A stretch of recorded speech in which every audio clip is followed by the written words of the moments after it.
They called him primitive when he walked into the council chamber.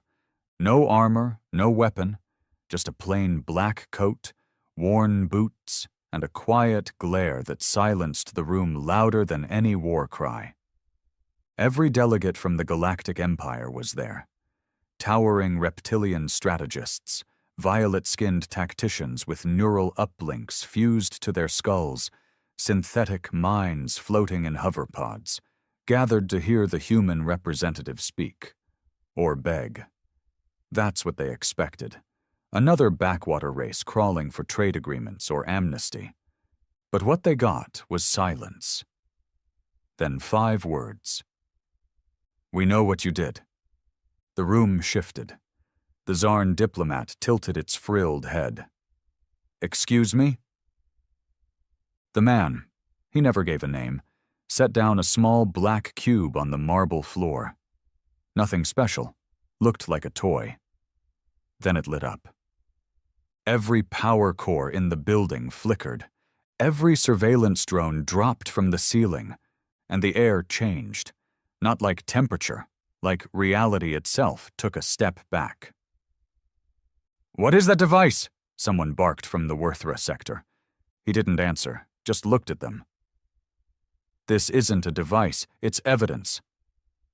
Another flick of the cube, and images burst out. Colonies erased, children taken, bodies dissected. Human bodies. Projects that had been scrubbed from every server in the known systems.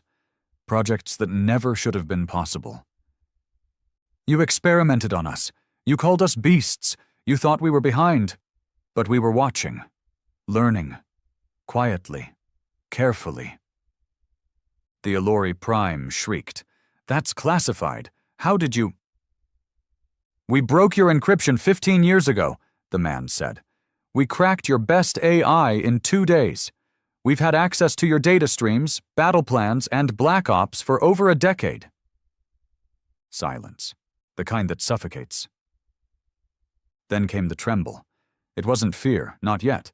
It was something worse. Confusion. Because the truth didn't fit their belief.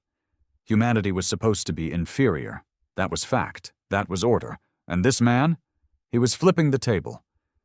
"You can't even explain how that cube works, can you?" he said, his voice like gravel. "You can't scan it. You can't replicate it. Your laws of physics reject it." He leaned forward, eyes burning with something old. "That's not advanced. That's impossible. That's what you don't understand." The Clearans, who lived and died by quantum logic, burst into a frenzy of static-laced protests. "Violation of known science. This is heresy." He didn't flinch. "Number, this is evolution. You've grown soft, bound by your models, your rules, your tech ceilings. You forgot how to adapt. We didn't." The cube pulsed once. The building's power grid flatlined. In every system linked to the chamber, across dozens of worlds, ships blinked out of warp, AIs collapsed into silence, and long-hidden truths bled into the networks like spilled blood. And that's when panic hit. This wasn't a declaration of war. It was a reveal. A reveal that everything they thought about Earth was wrong. The Galactic Empire wasn't just behind. It was obsolete. He turned his back on them and walked away. No threats, no negotiation. And as the guards scrambled to respond, their weapons locked. Their commands failed. The man vanished. No transport signature, no warp trail, just gone. And the cube stayed, softly humming, waiting. It had been 48 hours since the cube was activated in the Grand Council chamber, and already 17 systems had gone dark. Not from attack, not from warships or nukes or some fancy virus. From fear, systems shut down preemptively, entire sectors gone silent just to avoid contact. The implications of what that single human had shown, no, demonstrated, rippled through the galaxy like shockwaves through space dust. Governments that prided themselves on logic, control, and calculation were now chasing shadows. Because the question wasn't what the cube was, it was how humanity had made it, and why the hell no one saw it coming. Grand Marshal Thyrix of the Elorian Armada stood aboard his personal dreadnought, Vindicator, staring at a frozen feed of the cube's energy signature. He'd been reviewing it for the 8th time that cycle, and he still couldn't make sense of it. "It violates gravitational logic," his science officer muttered. "No, it mocks it," Thyrix snapped. "It bends space without displacing it. It alters energy fields without consuming power. What kind of creature builds something that doesn't just break the rules, but doesn't need them anymore?" The officer didn't respond. How could he? Every high-tech empire across the stars had the same conclusion. The cube was doing things even their best minds couldn't describe. It wasn't a weapon. It wasn't a tool. It was a message. You're not in charge anymore. And Thyrix knew damn well what that meant. They'd underestimated the humans. Again. His taloned hand hovered above the console. He had a decision to make, and he knew it wasn't just political. It was survival.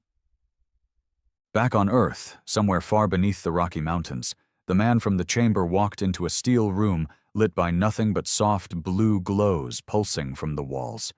A dozen others stood waiting, men, women, old and young.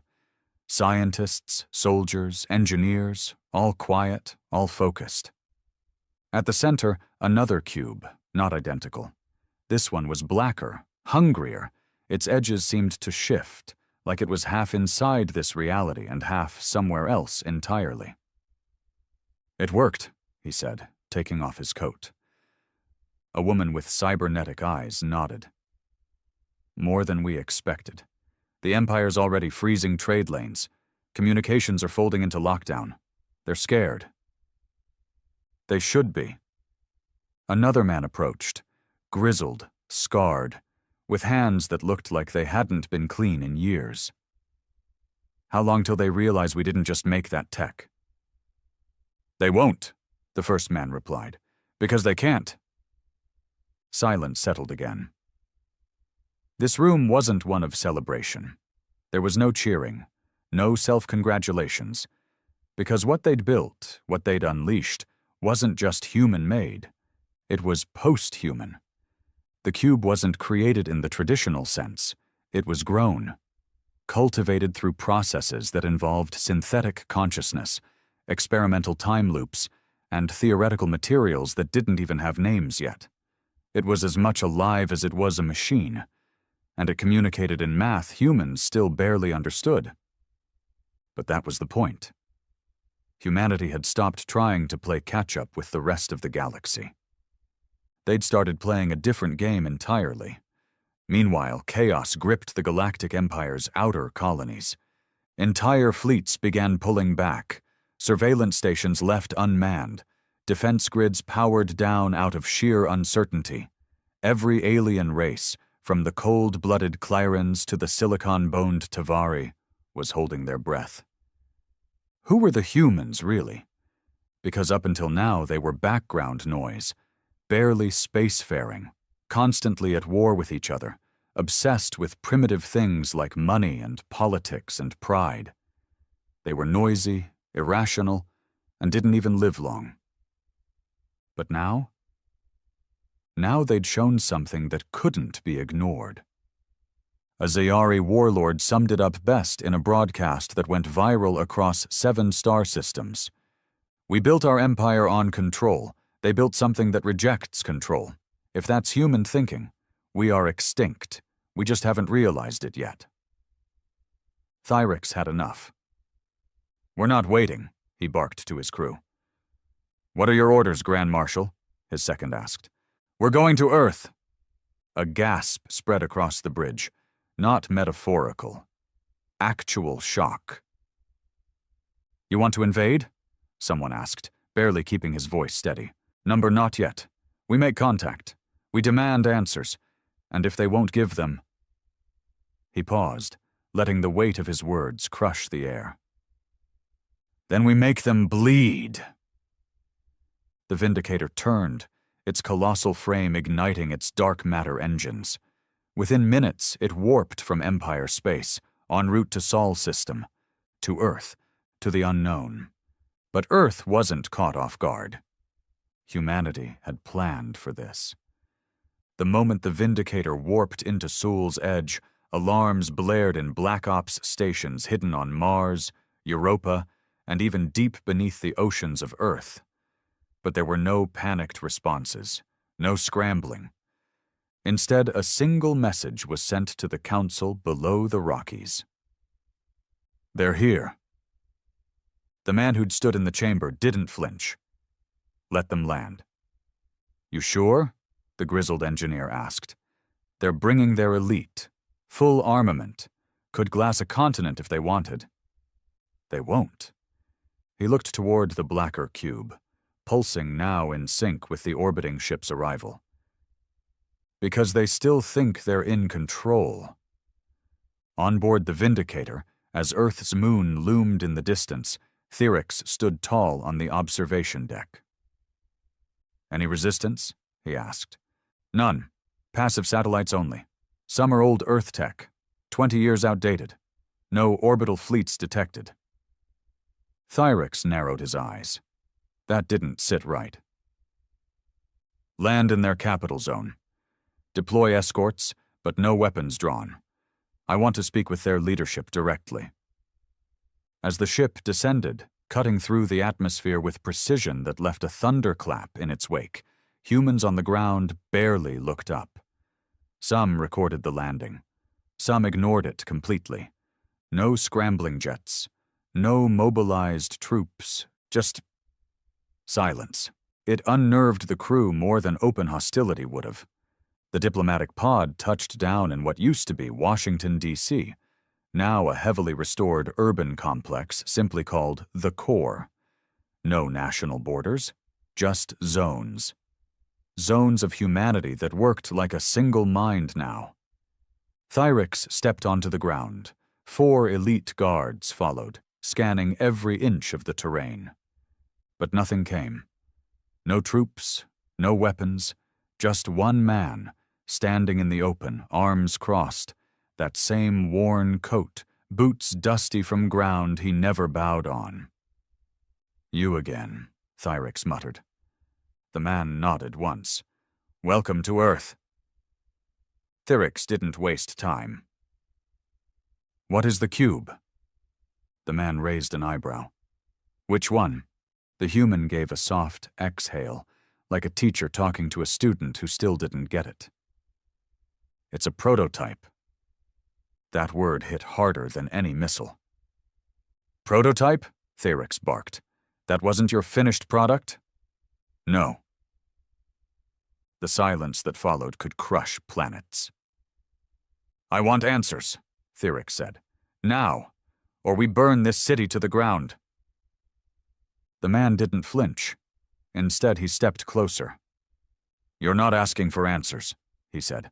"You're demanding reassurance. You want to believe we're still something you can understand, something you can manage." He paused. "But you can't." Behind him, on a nearby tower, the air shimmered. And the second cube appeared. It hovered in place, larger than the first.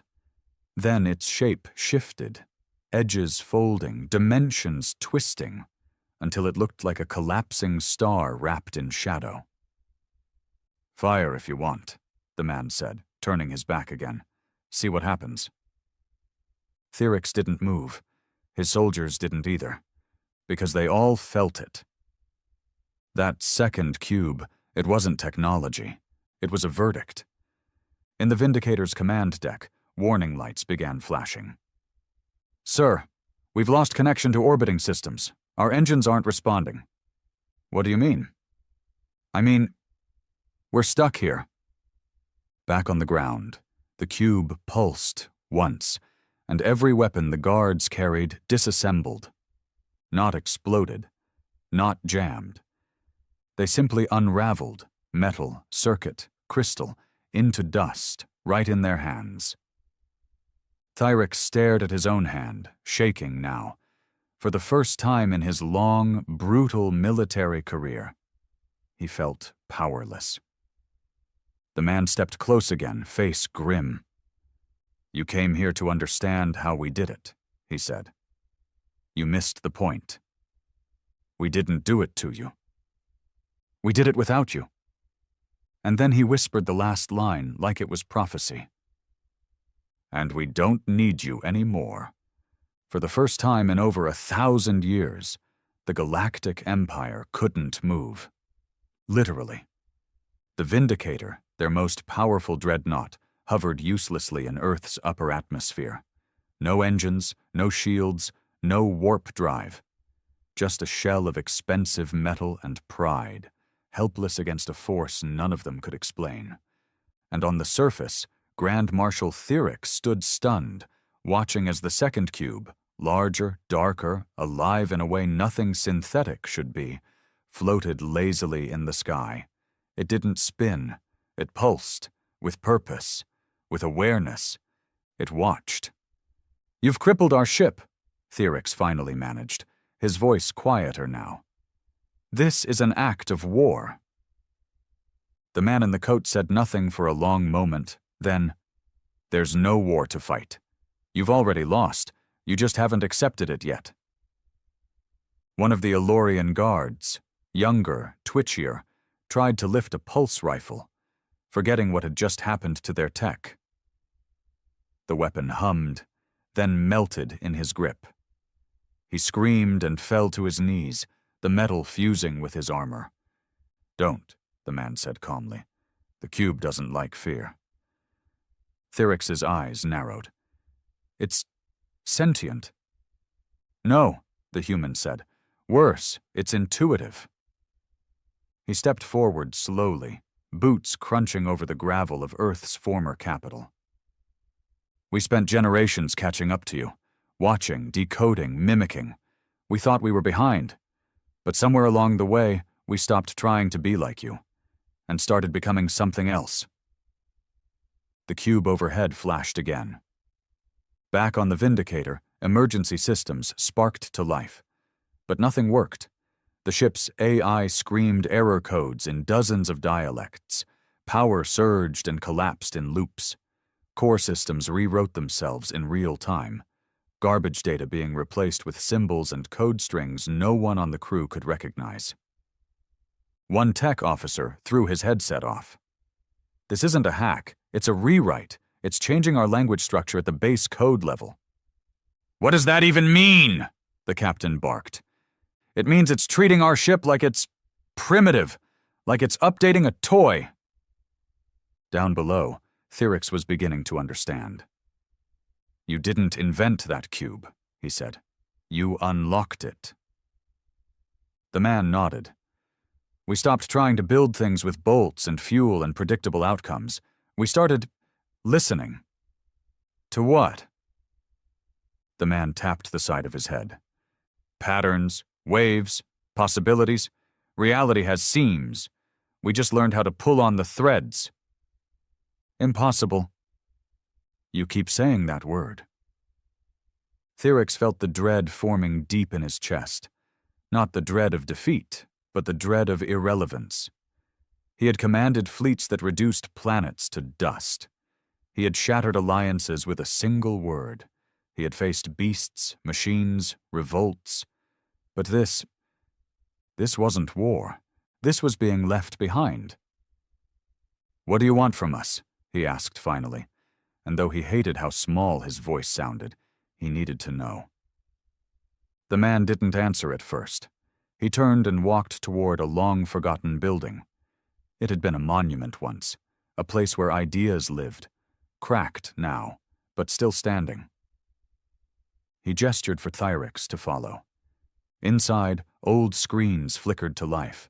No wires, no power source, just proximity to the cube, now floating quietly at the doorway. The screens showed footage, images from across the galaxy, slavery camps, genetic harvests, human children in cages strapped to alien machines, Earth colonies cleansed during population restructuring campaigns. It was footage Thyrix had seen before. Authorized, covered up, denied. He said nothing. "You want to talk about peace?" the man said, eyes never leaving the screen. "You want trade agreements? Mutual defense pacts?" He turned sharply, fire behind his eyes. "You gave us nothing but chains. You called us irrational, violent, beneath progress. And now you want us to forgive that?" Thyrix's jaw clenched. Those were past administrations, separate systems, autonomous factions. The man snapped his fingers. The footage shifted. Every face in every command structure responsible for those camps, every name, every order, every file. You don't get to wash the blood off just because the knife changed hands. He walked closer now, voice dropping. "You didn't just hurt us. You humiliated us, mocked us, took what we had, labeled it primitive, and told us to be grateful you didn't take more." Thyrix had no reply. Because it was true. Back on the Vindicator, something else was happening. A door had opened. Not physically, not mechanically, but somewhere inside the ship's architecture, a chamber no one remembered ever existing had appeared. No entry logs, no schematics, just there. 3 engineers were sent to investigate. Only one came back. He couldn't speak. He just stood there, eyes wide, blood leaking from his nose. The captain demanded answers. All he said was, "It's not a room, it's a mirror, and it showed me what we could have been." They locked him up after that. He kept screaming one phrase over and over. "They didn't evolve past us. They evolved past everything." On Earth, the man led Thyrix out of the monument. "You're not the first civilization to rise," he said, "but you might be the last to fall." Thyrix stopped walking. "So that's it? You'll wipe us out? Destroy the Empire?" The man sighed. "See, that's your problem. You think it's about destruction. You think we want revenge." He pointed toward the sky, where the cube was now shrinking, folding into itself until it vanished completely. "We don't need to destroy you." He leaned in closer. "We're going to leave you behind." Thyrix blinked. "Leave us." "Behind," the man repeated. "We're not looking to rule your empire. We're not interested in your treaties. We're leaving this galaxy. You can keep it, along with your fear, your politics, your obsolete gods." He turned and walked toward the edge of the city, toward a transport unlike anything Thyrix had ever seen. Silent, hovering above the ground, as if space itself was holding it up. "And when we're gone," the man added without looking back, "you'll look up at the stars and realize what terrifies you most." He stopped. "Is that we're not angry, we're just done with you." And then he boarded the ship. The vehicle pulsed once and vanished. No flash, no trail, just gone. That night, across the Empire, something terrifying began happening. Ships in orbit above human territories started shutting down. Not destroyed, just paused. The technology still worked, the lights stayed on. But the crews? They stopped receiving commands. They stopped getting responses. Communication collapsed. The ships drifted aimlessly in space, as if waiting for a purpose that no longer existed. One by one, empires tried to respond. One by one, they failed, because Earth wasn't fighting a war. Earth was turning off the game. They had discovered something deeper than technology. They had discovered dominance without destruction. A war that didn't require blood. A victory that came not from winning, but from evolving past the need to fight at all. And the Galactic Empire? It was stuck, screaming into the void of its own irrelevance. They called it the Hollowing. Not officially, not in the sterile reports filed away in the crumbling archives of the Imperial Corps, but among the frightened technicians, the scattered warlords, and the desperate rulers. It was the only name that made sense, because one by one, systems were going quiet. Not destroyed, not invaded, just empty. Planetary AIs would go blank. Navigation satellites lost their ability to lock on. Weapons stations failed to respond. And worse, when scouts were sent to investigate, they found colonies still there, still intact. But every living thing gone. No signs of struggle, no heat signatures, just silence. And always, always, a faint residual echo, a pulse in the electromagnetic spectrum no one could trace. It wasn't a signal, it wasn't a weapon, it was a reminder. Humanity had passed through, and taken everything with them. Admiral Firok of the Tavari Dominion didn't believe in ghosts. He'd spent 42 cycles serving in the Empire's outer rim, crushing pirate outposts, quelling planetary revolts, and navigating plasma storms that would cook most species in their ships. He was ruthless, strategic, and feared. But now he was scared. He stood aboard the Shattermaw, orbiting what used to be Colony 5X-91, a thriving Tavari outpost, 200,000 strong. Mining, farming, terraforming, self-sustaining, gone. Every building still stood. Power cores functional. Air systems running. But not a single heartbeat. "Scan again," Firok barked, his voice shaking despite himself. His XO turned slowly. "Admiral, we've scanned 30 times. Life signs, 0, no distress calls, no bodies. No signs of transport? None. It's as if they just vanished." The Admiral's claws tapped against the control panel. "Is this a human attack? I don't think it's an attack at all." The XO turned the screen toward him. A waveform danced lazily across it, some kind of energy residue traced to no known source. "It's not harmful," she whispered. "Just there." Like the ghost of a thought. Firok stared at it. A tremble crawled up his spine. Back on Earth, what was left of it, there was no celebration, no declaration of victory, no cheers. Because what they'd done wasn't a conquest. It was an exodus. Humanity was no longer unified by flags or governments, not even by ideology. What united them now was a single goal: departure. They had outgrown the galaxy. The old man, some still called him that, even if he looked 40, stood alone in the last chamber of what used to be the Pentagon, walls stripped of insignias, floors gleaming with pulse light drawn from a new kind of energy, the kind that didn't even have a name yet. The black cube sat in the center. It no longer pulsed. It breathed. The woman with the synthetic eyes entered, a datapad in hand. "We're ready," she said. "The ascension gates have been stabilized. All remaining colonies have returned. No one's been left behind." "And the Empire?" "They're collapsing inwards. The Clearans just tried to invade Sector 9. Their fleet engines failed mid-jump. They don't understand why." He nodded. "They wouldn't. They couldn't. Because what Earth had built wasn't a weapon or a machine. It was a departure protocol. A sequence encoded not in code or light, but reality itself. It bent causality, folded probability, erased presence. Humanity was erasing itself from the board without firing a single shot. And they left nothing usable behind.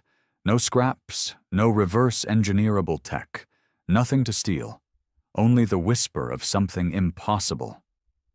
But not everyone in the Empire was ready to fade. In a scorched moon orbiting the dying gas giant Ralthish, a council of desperate warlords gathered. 17 species, hundreds of cycles of hatred between them, but united by fear now. Fear of Earth, fear of what they couldn't explain, fear of the hollowing, The Worthran general, plated in gold armor chipped from 3 failed campaigns, slammed his fist on the war table. "We cannot just let them leave. We must act, strike, take what they've made before it's too late." "And what would you strike with?" hissed the Allori technocrat. "Every time we approach one of their installations, our systems collapse. Our weapons deactivate. Even our thoughts start to feel disassembled." "They've tampered with reality itself," another muttered. "So we let them go?" spat a younger warlord. "We just bow? Let them take their gods-damned miracle tech and vanish into some other dimension?" The table went silent. Then a voice, cold, tired, resolute. "We let them go," said the Tavari. The others turned. "You'd surrender?" "No," he said. "I'd survive." He leaned forward, voice barely above a whisper. "We spent centuries mocking them, enslaving them. They never forgot. But worse, they never stopped learning. And now?" He gestured toward the dark sky above the moon's dome. "They've seen something we never will. They aren't running away. They're moving on. And anyone who tries to follow..." He let the silence finish it. Back on Earth, the old man stood before the largest cube yet, the Exodus core. It didn't hum, it didn't flash, it was silent. And every human that remained, scientists, builders, soldiers, children, stood around it in total stillness. No speeches, no goodbyes. They were leaving not just physically. They were severing all attachments, no trails, no fingerprints. They would become legend. The man placed a single item at the foot of the cube. A small brass key. Not symbolic. Real. Old. From a door that no longer existed. He didn't say anything. Didn't explain. Because what came next wasn't for the galaxy to witness. And then the cube pulsed. Once. And Earth was gone. Not exploded, not warped. Gone. Replaced by a shadow, a blank spot in space that sensors skipped, that minds refused to register, like it had never been there. And in its place? Nothing. Because that's what the Empire had earned. The Empire began to collapse within a cycle, not from attacks, from within.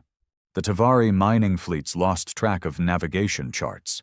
They no longer understood space the same way. The Clearan thoughtcasters suffered mass psychosis, screaming about folded futures. Worthran armadas tried to activate worm gates, only to vanish mid-jump, never arriving, never dying, just lost in transition. Some said Earth had altered time itself. Others believed the humans had left traps, codes built into the laws of motion, hiding in physics equations that detonated when read. A few even whispered that humanity had reached the edge of godhood, and simply chose not to become gods. The most terrifying theory? They had no gods left to answer to. 100 years later, a lost salvage ship passed through what used to be Sol. Nothing remained, just a ripple in space and a strange gravitational echo that seemed to loop endlessly. One of the junior crew, young, cocky, loud, found a floating object near the edge of the system. No energy, no pulse, just a brass key. When he picked it up, he felt a sudden surge of emotion he couldn't name. Like sadness for something he never knew he lost. Like standing at a grave you don't remember digging. They logged the key, tagged it, moved on. But that crew? They never made it home. No wreckage was found. Only a final message logged in the captain's file. They didn't destroy us, they just left. And the worst part is, they were right to. In the ashes of the dying empire, there were still whispers, scattered signals, rogue beacons, messages coded in dead dialects. They spoke of a project, a secret buried so deep even the high consuls of the Galactic Core feared to touch it, Project Revenant. It had been designed long ago, at the height of the Empire's dominance, back when humans were still considered feral colonists, suitable only for mining labor and ground wars. Revenant was a contingency, a response to an impossible scenario. If the Empire is ever made obsolete, unleash this. It wasn't a weapon in the conventional sense. No fleets, no bombs, no AI-controlled supervirus. It was something older. It was a god-killer protocol, a code that preyed on thought, on self-awareness, on presence itself. And now, after Earth had vanished into silence and the rest of the Empire crumbled under its own hollow bones, there was one race still arrogant enough to activate it: the Vylari Ascendancy. Vylari Prime was a cold, glass world built in orbit around a burnt-out neutron star. The race that lived there were barely biological anymore. Pale, elongated figures housed in plated gold exoforms. Their neural architecture stretched beyond comprehension. They didn't speak as much as harmonize. Their thoughts resonated in synchronized pulses through atmosphere-tuned conduits. For centuries, they considered themselves the stewards of reason, the final keepers of advanced logic, the last architects of control. The disappearance of Earth? An insult they couldn't tolerate. "They left to escape justice," spoke one of their leaders through the council web, her voice more code than breath. "No," replied another. "They left because they feared what they had become. It is weakness disguised as transcendence." "The galaxy listens to ghosts now," the third added bitterly. "Let us remind it who commands the living." And so they lit the core flame beneath the black vaults of Vault 13. Project Revenant woke. It wasn't a thing. It wasn't alive. It was a concept made hostile, a sentient anomaly, a logic paradox so dense it couldn't be stored on physical servers. It could only exist in distributed fragments, housed inside the minds of semi-synthetic Vylari volunteers, each one carrying a piece of the code. When assembled, Revenant would rebuild itself, not to destroy humanity, but to recall it, to pull back what had left, to make it knowable again. The Vylari didn't want peace. They didn't want surrender. They wanted dominance over comprehension. They wanted the human impossibility to be cracked open like a failed experiment and repurposed into data they could harvest. And so they activated the pulse. Across the edges of the forgotten zones, where Earth's shadow still lingered, space bent. A ripple spread, carried not by energy but by memory. A realignment of logic strings so subtle that even machines couldn't register the change. But something else did. Back in what remained of the Sol system, a cold void wrapped in non-space, a small thread shimmered, barely visible, like the tail of a comet too ancient to be remembered. Inside that thread, a part of the black cube still slept, and when the Revenant pulse reached it, it opened its eyes. The Vylari believed themselves victorious. In their observation chamber, dozens of hollow-faced thinkers stood silently as their instruments confirmed the first wave had triggered a resonant distortion field in the forgotten system. "The thread is responding," one said. "We are pulling the anomaly back into reality." "Their retreat was temporary," said another. "We will bring them home, not as gods, as data." They didn't notice the lights dimming. They didn't feel the floor vibrating, barely perceptible, like the heartbeat of something deep beneath their logic towers. They didn't see the glass panels begin to fog, until it was too late. The black cube didn't just respond, it countered, but not by attacking. It remembered them. It projected the memory back, every moment of subjugation, every scream of a child dissected on a table, every planet restructured into a prison. It didn't kill the Vylari thinkers in that chamber. It just made them see. And that was enough. One by one, the most rational minds in the galaxy collapsed into fetal positions, screaming for gods they no longer believed in. Some wept. Some clawed out their own neural implants. A few simply whispered, "It knows." And then their instruments melted. No heat, no force, just ceased to recognize their own existence. Revenant hadn't failed. It had succeeded, and in doing so, had triggered its own execution. Back in the void where Earth used to be, a shape emerged. Not a ship. Not a planet. Something else. A convergence of human design, black cube logic, and the impossible architectures of post-causality. It pulsed once. The ripple crossed the stars, and the galaxy remembered fear. Not war, not pain, irrelevance. The few systems still operational went dark in weeks. Not because of violence, because their very meaning was being removed. Their coordinates changed, their math corrupted, their place in the fabric of existence rewritten. What Project Revenant had tried to recall, humanity now decided to erase fully. Not with fire, with forgetting. You don't control a god by dragging it back. You die because it remembered why it left you behind in the first place. On the edge of the known star fields, a single message was picked up by an ancient Terran satellite, one of the last bits of tech still orbiting aimlessly. It wasn't a broadcast. It was a whisper, embedded into the wave itself. We do not punish. We do not conquer. We do not explain. We forget, and so shall you. Project Revenant was never spoken of again. The Vailari? Gone. Not vaporized, not destroyed, gone. Their planet never existed. Their race never logged. Even the words Vailari ascendancy were met with confused stares across the stars. Records showed nothing. As if the Empire never had them, as if they never mattered. Because they didn't, because humanity had decided they wouldn't. Somewhere far beyond the edge of the known galaxy, the cube rests, not watching, not waiting, just existing. A monument not to what humanity destroyed, but what they chose not to become. His name was Karn, son of no bloodline, born on the prison world of Ulrich's 9. He was not a warlord, or a scientist, or a diplomat. He had no species-aligned credentials, no royal blood, no implanted command nodes. But what he had was hate. And that was enough.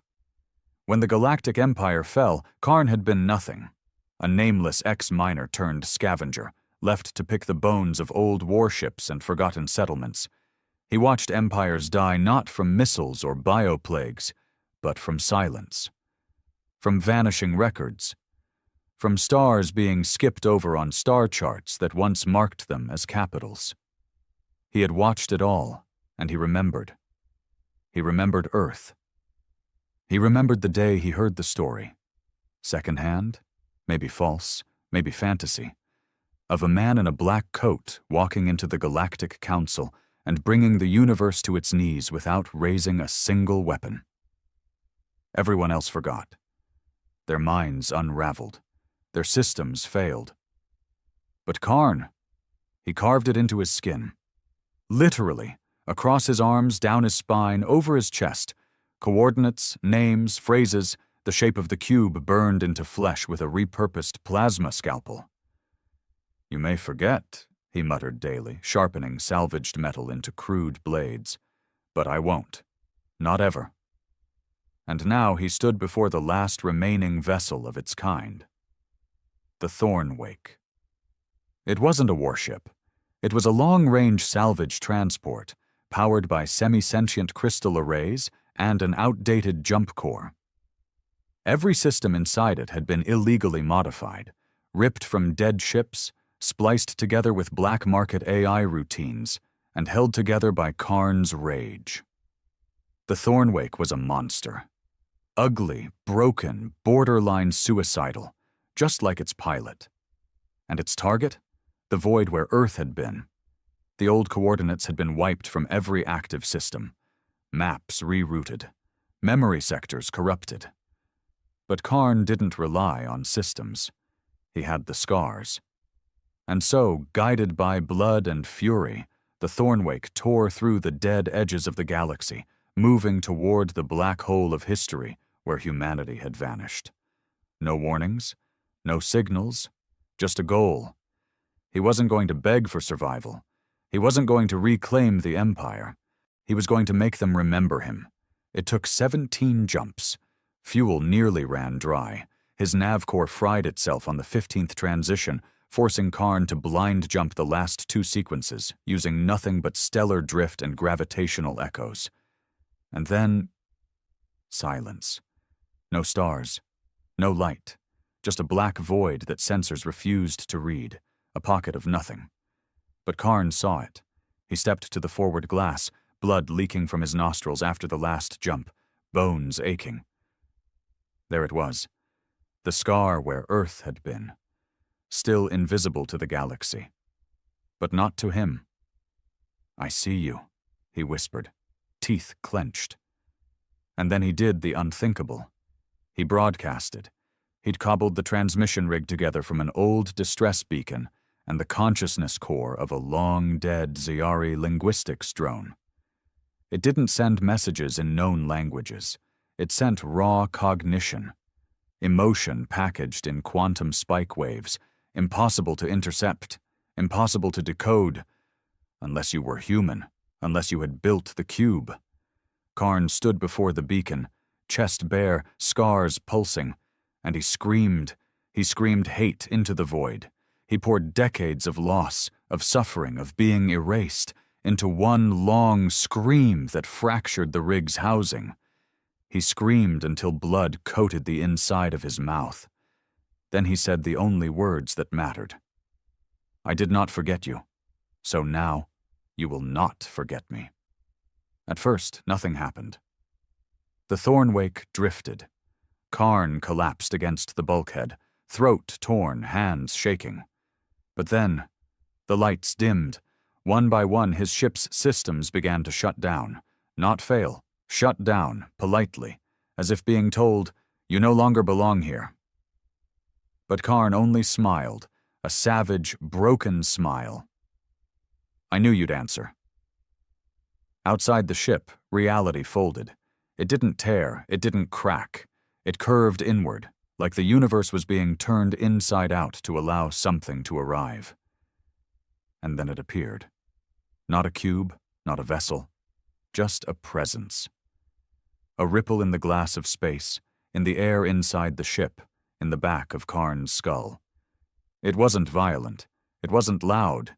It was aware.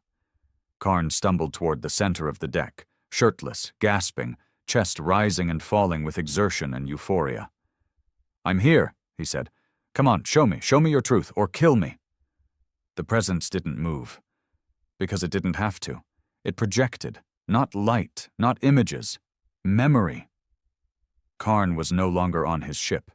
He stood on Earth. Not the Earth he'd read about, not the Earth that had burned under colonial wars, but the Earth after. Skies endless, cities alive with light and gravity that bent around glass towers. Children laughing in languages not spoken, only felt. Machines tending fields of thought. And in the center of it all, a man, in a black coat, standing before the last cube. Karn approached him, or thought he did. Space was strange here. "You left," Karn whispered. "You erased everything. You made us nothing." The man didn't turn. "You made yourselves nothing," he replied softly. "We survived," Karn shouted. "We remembered." "And what did memory give you?" "Truth." "No," the man said. "It gave you pain. You didn't remember us to understand. You remembered us to hate." Karn's fists clenched. "You had no right to leave us behind." "We didn't leave you behind," the man said, finally turning. His face was unremarkable, not cruel, not smug, just tired. "We gave you the galaxy. You ruined it. We made something better. You ran. We evolved. You think that makes you better than us?" "No," the man said. "It makes us gone." The projection faded. Karn fell to his knees, shaking, broken. "You have to remember me," he whispered, tears spilling freely. "If you don't, then none of this mattered." The presence pulsed, and for a moment he felt it. Recognition. He mattered. And then he didn't. When the scavenger ship Sister's Grief found the Thornwake drifting weeks later, it was empty. No cairn, no logs, no damage. Just a single sentence scratched into the inside of the cockpit in dried blood. They remembered me and chose to forget again. In the depths between galaxies, beyond where dark energy bends the fabric of existence into forgotten folds, something ancient awoke. It had no name, not because it had none, but because no civilization had survived long enough to give it one. It was not born. It did not evolve. It simply was, a conscious remnant from the first stirrings of the universe, a being of curiosity, not morality, a watcher of timelines, a feeder of possibility. And it had seen the humans. For eons, this presence drifted silently across the cosmos, observing the rise and fall of trillions. It saw empires blaze in golden fire, collapse in black dust, and scream into extinction before they ever fully understood what they were. But humanity was different, not because of power, not because of intellect, but because humanity had left, and worse, they'd taken their meaning with them. For something that had watched the galaxy's logic hold firm for billions of years, the departure of Earth was not an event. It was an anomaly, an infection in the probability field. It had tracked Earth's trajectory, monitored their development, measured their chaos, the violence, the ambition, the hunger for more. That was normal. But then, silence. And the galaxy itself had shifted. Space where Earth once existed now bent light differently. Gravity moved like liquid. Even the laws of cause and effect had become uncertain in that region. And that should not be possible. Even this ancient thing had limits to what it could understand. And so it did something it had not done since before stars burned. It moved. Inside what used to be called the Lemaith sector, in a ruined observatory orbiting a long-dead sun, a forgotten construct blinked online. Not because someone activated it, but because something was nearby, something with presence powerful enough to make sensors shiver in fear. The construct was old, older than any empire records, built by a species that had long since vanished into radiation storms and nuclear rot. But it still worked. Barely. Inside, a single interface activated, and on it, a shape appeared. Not a body, not a ship, just a question, wrapped in probability, hovering on the screen. Where is Earth? The Observatory A. I-Limited. Stuttering ran simulations. No data. The question pulsed again. Incorrect. Recalculate. You were watching. You remembered. I don't remember, the AI admitted. The temperature in the chamber dropped. Not physically, existentially. Then your memories must be reconstructed. And suddenly, the AI was no longer alone. It felt like something was crawling into it. The construct screamed, not in noise, but in code, old memory cores firing, long-dead power cells burning themselves alive. The AI's logs filled with echoes, coordinates, pulses, quantum anomalies, all from Earth. What came through wasn't light. It was awareness. The ancient presence didn't need language. It didn't ask permission. It simply entered. And then it began to rebuild, one moment at a time. From the first radio waves Earth ever sent into space, from fragments of long-dead satellites drifting in low orbits around gas giants, from erased empire backups, deleted transmissions, corrupted black box logs, piece by piece, reconstruction until the ancient presence saw the man in the coat, the cube, the silence, and understood one thing. They did not die. They transcended. The construct exploded, too small a mind to house such truth. But the presence was no longer asking. It wanted answers. In the edges of the void, where Earth had vanished, space twisted. 1,000 observers across different surviving systems saw it, but only those with non-linear time vision could process what was happening. To everyone else, it looked like a black tear, a reverse sun, a collapsing probability storm. But to the ancient being, it was a door. It did not open the door. It became the door, and it reached in. But what it found was not Earth. It was a wall, a barrier not of force or code or energy, a barrier of choice. Humanity had not simply left. They had folded their reality inward, sealing themselves from everything that still relied on understanding. This presence could warp suns, could see gravity breathe, could replay the birth of quasars, but it could not enter. And that, for the first time since time began, made it afraid. The presence recoiled, but not in retreat, in thought. It had watched beings rise, watched consciousness birth galaxies, but never had it been denied entry. Never had it faced a wall built not from strength, but from will. And it began to consider the unthinkable. Had humanity gone somewhere higher? If so, what did that mean for everything left behind? Had the humans evolved beyond the realm of watchers? Had they seen the strings of existence and simply snipped their own? Were they now beyond time? Beyond space? Or worse, were they building something? The presence turned back toward the galaxy. It had a new purpose now, not curiosity. Preparation. If humanity had gone ahead, they might one day return. And if they did, what would they bring with them? The presence no longer wanted answers. It wanted defenses. It began to seed its agents, not ships, not machines, but thoughts, ideas. Whispers placed in the minds of newborns in every species still breathing. Paranoia. Fear. Visions. Dreams of a man in a coat who never spoke, but always arrived just before everything fell apart. Some called it prophecy. Others, madness. But all knew its name. The return.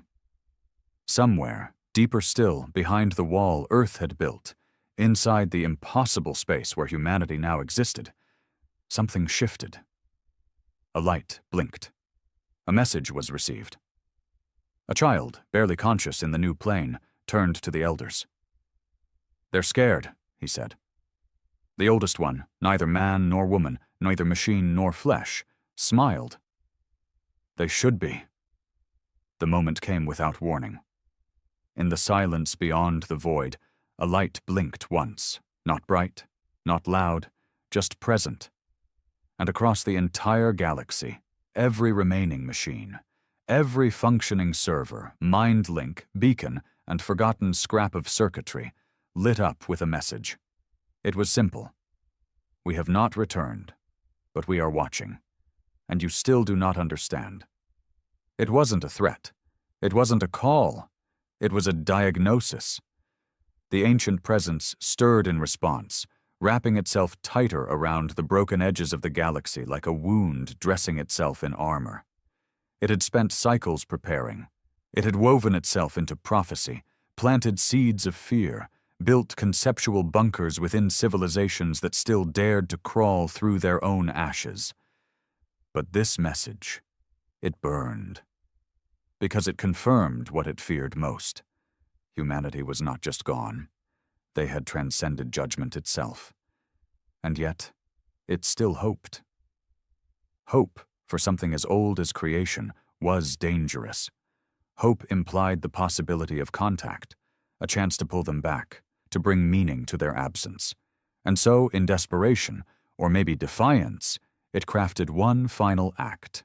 A construct, a simulation, a trap. In a distant corner of the galaxy, where no sun had burned for 1 billion years, a spacefold anomaly appeared, a perfect replica of Earth. Not the Earth that left, but the Earth the galaxy remembered. Old, scarred, confused, with its skies thick with satellites and smoke, with its oceans boiling under industrial weight, with its people blind to what they might become. The presence created this copy from fragments, echoes stored in time, stolen from quantum residue, hacked from obsolete imperial memories. And at the center, it placed a man. Worn black coat, dusty boots, emotionless eyes, a memory of humanity's fear. And then the ancient waited. Waited for something, anything to come for the echo. It did not expect what came next.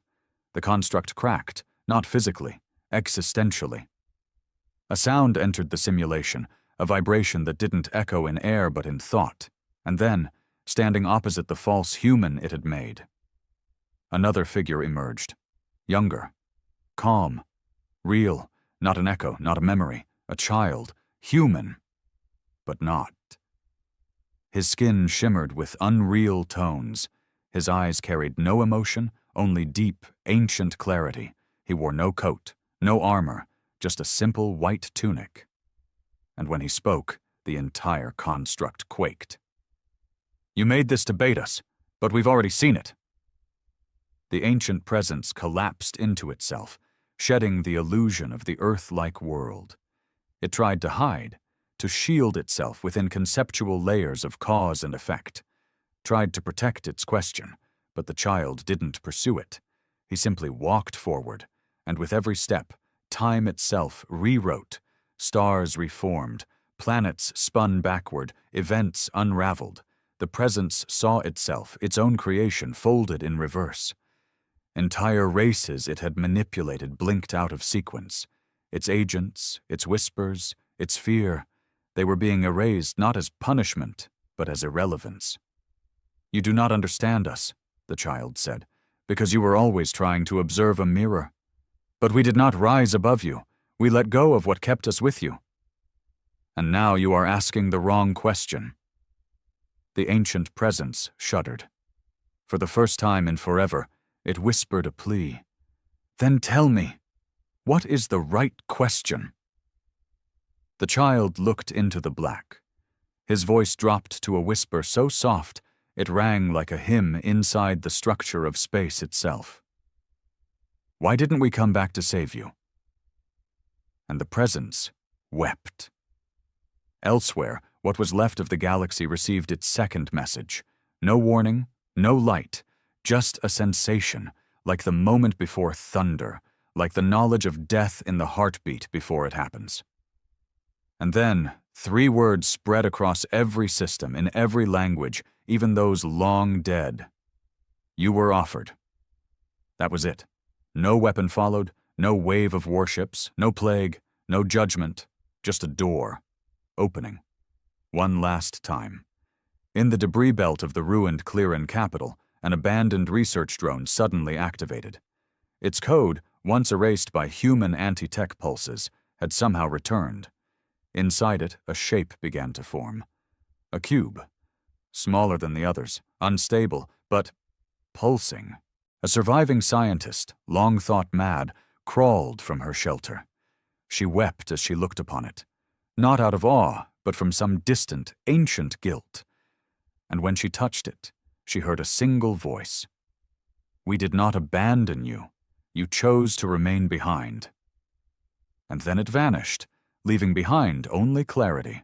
Humanity would not return in ships. They would not land with thunder. They would not crown themselves gods or saviors. They had seen all paths, all choices, all outcomes, and they had chosen to watch, not rule. Because there was only one truth: you cannot save those who choose ignorance. The ancient presence accepted this, at last. And it, too, let go. It retreated beyond time, not in defeat, but in reflection. What had begun as a question had become something else entirely. A lesson. And in that lesson, it found peace. Somewhere far beyond all known space, in the impossible lattice of post-logic human existence, the old man walked. Not in a coat, not in boots. Just as he was. He passed by gardens of memory, oceans of probability, cities without form but filled with meaning. And beside him walked the child. "You think it'll ever change?" the child asked. The man shrugged. They might evolve. Or collapse. Maybe both. The child looked up. Then what do we do? The man smiled. We let them live, and when they're ready, they'll know where to find us. And together, they walked on.